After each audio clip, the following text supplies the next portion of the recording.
Good morning, yun po. So, kagigising ko lang. Medyo wala akong boses ngayong araw. Gusto ko lang pong ipakita sa inyo.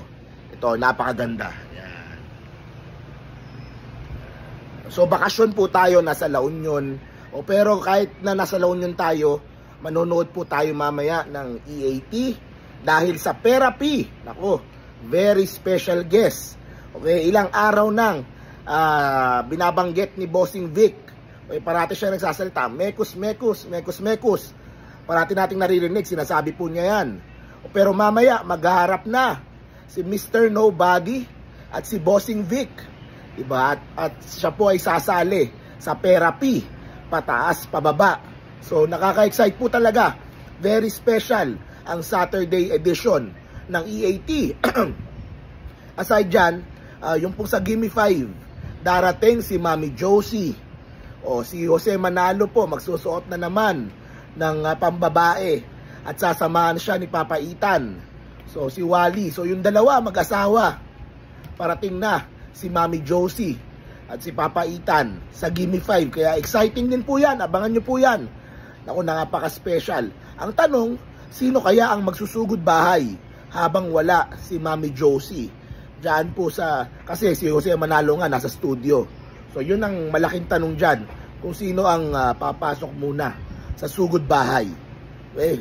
At isa pang kailangan abangan, sinabi ni Wally sa kanyang mensahe na sana daw hindi mag-day off si Jimmy, yung kanyang driver. So, ibig sabihin po ba, si Jimmy Santos ay babalik mamaya sa EAT?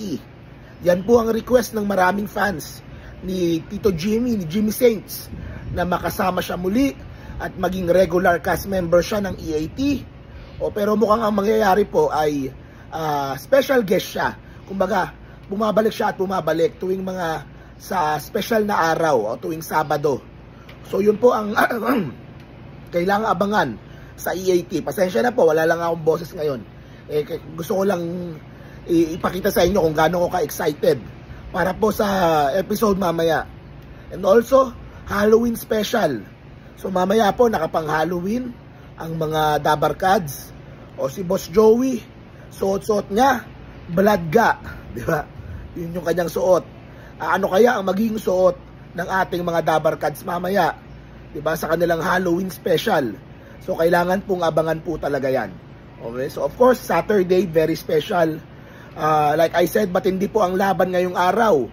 Kasi po yung Showtime babalik, anniversary nila, finals nung Mini Miss You, tapos may pasiklaban pa sila, yung mga performance nila. So ang goal ng It's Showtime ngayong araw ay makuha ang #1 spot mula sa EAT para in grande yung kanilang pagbabalik.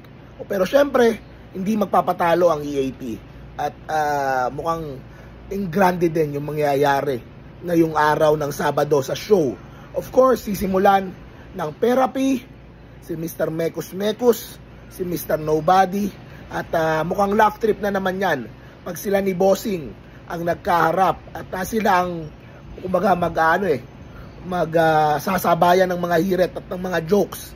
Kaya abangan po natin yan 11:30 sa EAT at ayun na, exciting na.